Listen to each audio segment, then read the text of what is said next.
Hey, so quick disclaimer. I know basically nothing about Dungeons & Dragons that I haven't learned from either Stranger Things or Community. Shouldn't there be a board or some pieces or something to Jenga? I played like one quick game coming back from a field trip in high school that was interrupted and we didn't even finish it. So yeah, if you've come looking for some hard-hitting commentary on D&D and how this movie plays into the lore and all the Easter eggs and everything, you're gonna be shit out of luck. But if you just want to see some nerdy dudes review, keep watching. Hey everybody, Anthony here from Awesome Anthony Productions, and today I'm going to be giving you my review of another great surprise in 2023.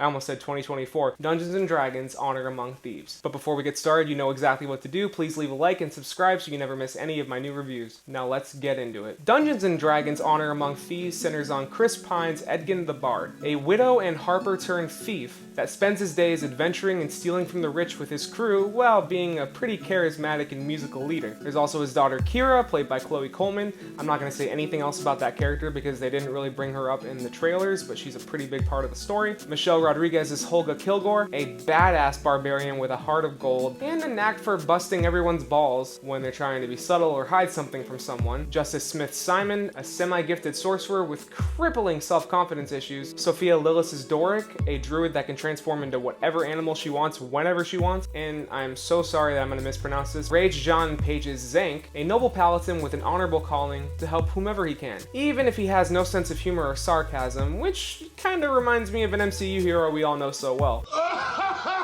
This crew is on a quest to reclaim the Kingdom of Neverwinter from Hugh Grant's Forge, a former member of Edgin's crew, and a rogue conman that will screw over anybody he needs to get what he wants. While they also need to defeat Daisy Head's necromancer Sophina, a red wizard of Fae with her own plans for the kingdom. Still with me? Yup. Now before I talk about what I loved about this movie, I'm gonna say that I was a little nervous going into it. I didn't think the trailer looked all that great. It seemed like it didn't really know what it wanted to be or say that it was, but I was incredibly happy knowing that it was written and directed by the duo of John Francis Daly and Jonathan Goldstein, writers and directors of the hilarious and dark Game Night. What's that sound? Is that the bullet?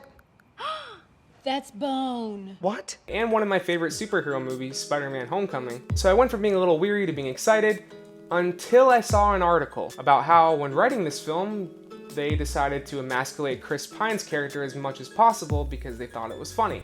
You gotta be fucking kidding. Maybe 5 to 10 years ago that wouldn't really be a problem, but with our current landscape and the annoying virtue signaling politics in Hollywood that they push into everything nowadays, I was very worried for this movie. I don't know. I guess I'm not woke, okay? I thought I was going to go into something more akin to a typical Phase 4 MCU project, where the women characters will be the only ones remotely capable of doing anything, and the men are constantly put down and made fun of for just being men. Like a show that I can think of with a certain 7-foot-tall lawyer. I get gaslit and manipulated by men all the time.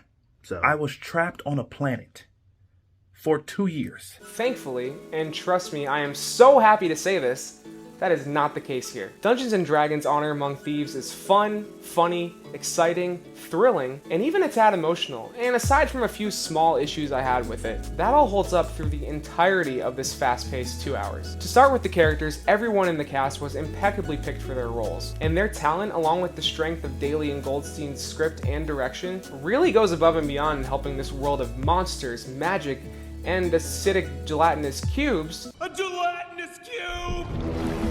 feel grounded and believable. Everyone has a chance to shine, and I'm really happy to see Chris Pine in the leading role again. I thought he killed it here. Instead of the bumbling idiot I was expecting him to be, Edgin the Bard is charming, charismatic, and an effective, inspiring leader who not only gets a lot of the movie's funniest one-liners, but also gets its strongest emotional beats too. He plays off the rest of the cast perfectly as well, especially Michelle Rodriguez as Holga. They feel like a brother and sister with the way they love and support each other one minute while giving each other playful shit the next minute. She also gets plenty of emotion and development too, a surprising amount actually, with her backstory involving her leaving her tribe for a man, but also missing the tribe at the same time. But trust me, she gets to kick a ton of ass during the action scenes. I also love the way that her character constantly stepped on everyone's toes, but it wasn't done in a mean-spirited way. It was done just because this character doesn't know any better. Like if Edgin is trying to talk somebody into helping them on a mission and he's kind of sugarcoating the danger a little bit, she might step in and say something like, well yes, but you know, you did say we would probably die on this mission. And it's funny almost every single time. I know I'm mispronouncing this, but I'm not gonna look it up. Rage John Page's Zank has a smaller role than what I expected from the trailers and seeing him on the poster, but but it is a strong one, with such a strong moral code and sense of nobility that you can't help but be inspired and mesmerized watching him talk to the crew, and have your jaw dropped when he walks into an action scene with his sword drawn and completely dominates. And like I said earlier, he has a lack of humor and sarcasm that reminded me a lot of Drax, but in a good way. He never looked dumb, it just added more playful banter between him and everybody else, and it made me laugh constantly whenever it occurred. Sounds lovely. Quite the opposite. I know, I was being ironic. I find irony is a blade that cuts he who wields it most especially.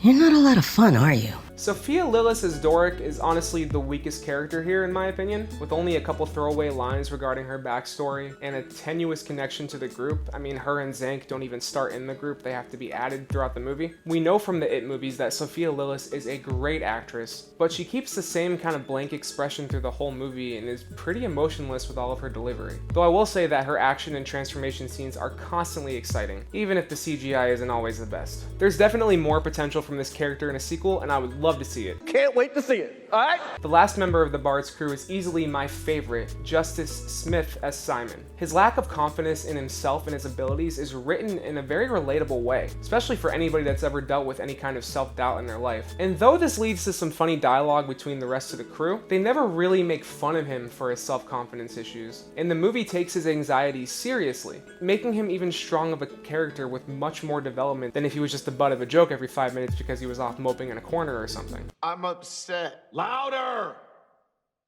I'm upset. Louder! I'm upset! Because trust me, witnessing his journey from wimpy, low-level sorcerer to where he ends up at the end of the film is one of the most rewarding things about this movie. And it made this D&D newbie love this movie even more. Lastly, on the character front, I want to give a ton of praise to Hugh Grant, who between this and Paddington 2 has truly proved that he has a future playing villains. His character Forge in this film is very charismatic when staying in someone's good graces, that right in the flip of a switch can turn into a slimy asshole that still talks in a very charming way. I don't want to see you die, which is why I'm gonna leave the room.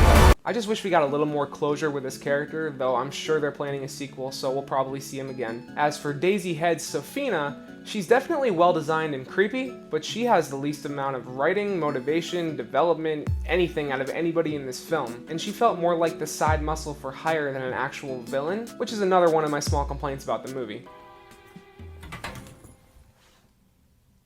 There's nothing here! I also have one small complaint with the scene during the ending. I'm not going to spoil it, but I will say that it was very predictable. The second that things started to go down, I figured where it was going. But I will say that it was written and executed well enough to where I still got a little emotionally affected, and I'll give it praise for that. And though I love so much of the writing in this film and understand that there is a ton of D&D lore that was left out of this, like from what I understand from talking to my best friend after the movie, they only scratched the surface of everything they could have put in here. But at one point I thought, wow, this has more flashbacks and exposition than the third Lord of the Rings movie. Which is true, there is a ton of exposition and flashback scenes involving battles, character backstories, crucial events, even though they're shot and executed brilliantly, get a little overwhelming at a certain point. Though one scene that's in the trailer involving waking up corpses to ask them 5 questions and get their story is absolutely hilarious. 4 more questions, right? Yes. No, that wasn't for you. Did that count as a question? Yes. Damn it. My last complaint is that a lot of the CGI in this movie, especially when Doric is transforming, is just not good at all. But that's really all I have for complaints though, because this movie is just a ton of fun. You can tell that the team poured a ton of love for D&D and fantasy stories in general into this film, and it shows, trust me, in everything from the writing, to the characters, to the practical sets, to the exciting score and the thrilling action set pieces. Plus, if I can bring up the script again, when you're not laughing your ass off at how funny this movie is, your jaw will drop at how ingenious some of the writing is when it comes to how these characters get themselves out of certain situations. I'll improvise. And from what I understand talking to my best friend afterward, that's very in line with how D&D is during a real game. And he also recognized a ton of references and Easter eggs. Lastly, I'm going to bring up the humor again because probably one of my favorite things in here about the humor is the fact that it's not mean-spirited like at all. It pokes a little fun at cliches in the genre, but it does it all with love and respect for that classic game. And that's another thing that we hardly see from Hollywood anymore. And that's my review of Dungeons & Dragons Honor Among Thieves, a mostly great fantasy adventure film that though not having the best CGI, needing stronger writing on a few characters, and relying a little too much on exposition, it's still a fun and thrilling little over 2 hours with relatable, strong characters, a fully fleshed out adventure full of twists and turns, jaw-dropping action sequences once you look past some of the questionable CGI, and plenty of actually funny humor that's more than just shallow MCU quips, all without sacrificing heart. Thanks for watching, everybody. If you like this review, you know exactly what to do. Please hit that thumbs up button to leave me a like. It's not just for my ego, I promise. It really helps me with the YouTube algorithm so I can reach a bigger audience. Also subscribe and ring the bell to be notified whenever I have a new review. You can also find the links to my TikTok and my Instagram in the description below. And if you want to see more of my movie opinions for some reason, you can click or tap on these cards here. They'll take you to my review of Shazam 2 or just over to my channel where you can check out my reviews, my shorts, and my old shit. Thanks for watching, everybody, and I'll see you next time.